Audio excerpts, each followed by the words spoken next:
Eye on Culture is sponsored by the Ignatovich Family Foundation. Eye on Culture.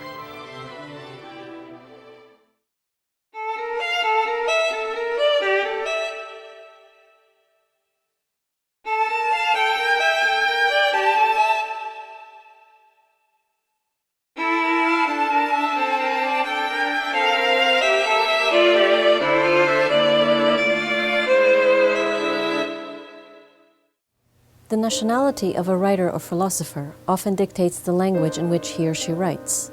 This is not a set principle, however, and it is much more difficult to establish the national identity of composers and painters who do not create their art with words, but rather with the universal language of sounds or colors and lines. Ethnicity, specificity of style and theme. Yes, these factors are important, but they are often not definitive indicators of national affiliation. And things get particularly complicated in the case of artists whose work spanned two cultures or who were from colonial cultures, situations that pertained, for example, in 19th century Ukraine. By force of circumstance, every professional Ukrainian painter, sculptor, or composer in the Russian Empire at that time was the product of an imperial system of education. These artists often undertook their studies and had to live outside of Ukraine. They were obliged to address in their works academically imposed themes of a foreign, not native tradition. And this is why these Ukrainian artists can be associated not only with Ukrainian, but also Imperial Russian culture. And unfortunately, the general population, and even Ukrainians themselves, too often consider them simply as Russians. Take, for example, the case of painter Mykola Ge, whom the Soviet encyclopedia calls a Russian artist, and whose paintings are preserved in Ukraine, for the most part, in the KU Museum of Russian Art. Never mind that he was in no way ethnically Russian, or that his most important works do not fall within the Russian tradition. Scholar Jurij Klufas, in his brilliant essay about Mykola Ge, writes that Ge has been incorrectly relegated to Russian art and was actually one of the central figures in Ukrainian art of the second half of the 19th century, and perhaps even the primary figure. Mykola Ge inherited his non-Slavic surname from French ancestors. His great-grandfather left France during the French Revolution. His grandfather ended up in Ukraine and married a Ukrainian woman from a Cossack officer's family. From that time, all of Ge's extended family were Ukrainian, a fact that he proudly acknowledged. Besides that, as attested by the prominent historian Volodymyr Antonovich, Ge and his three brothers were Ukrainianophiles.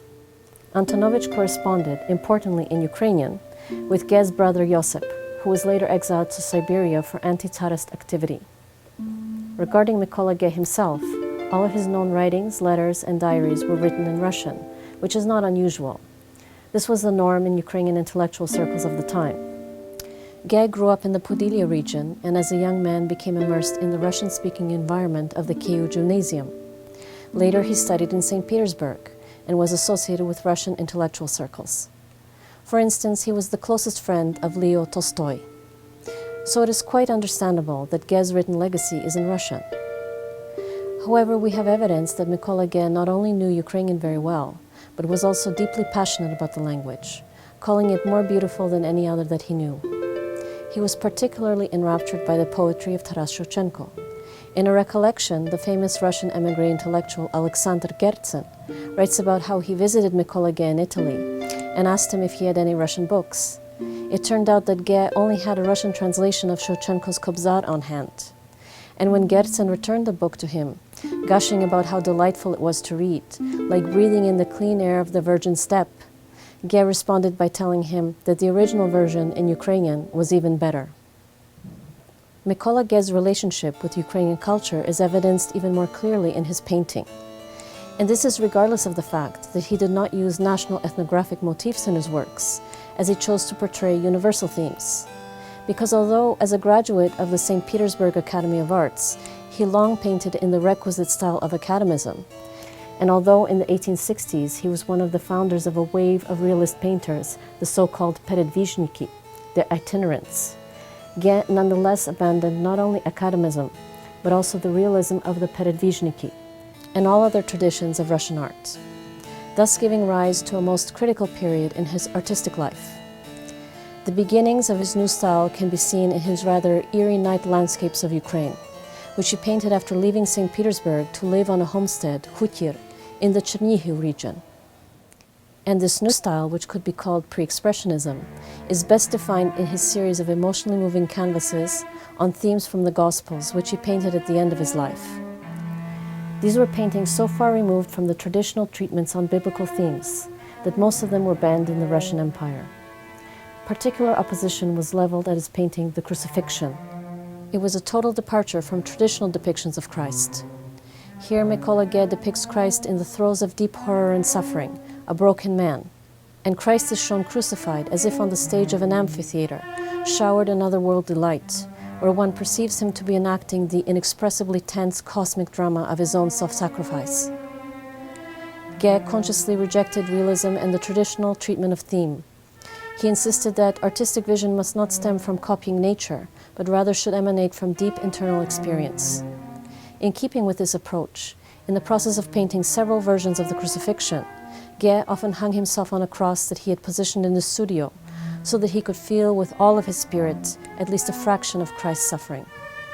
In such a vein and with such a philosophical approach, the style of Expressionism was at that time only just taking shape in Europe, in the paintings of Dutchman Vincent van Gogh and Norwegian Edvard Munch. At the same time, however, as shown by Jurij Klufas in his essay about Mykola Ge, there was in fact an artist preceding Ge who treated themes from the Gospels similarly to Ge, although not in painting but in poetry. And this was Taras Shevchenko, in his late poems on biblical themes, which were also in essence pre-expressionist. During the time of Mikola Ge, among artists of the new expressionist aesthetic was another Ukrainian, a young prose writer from Galicia in western Ukraine, Vasil Stefanik. But we will hear more about Stefanik another time. On behalf of Dr. Marko Robert Stech, I'm Tania Stech. See you next time on Eye on Culture.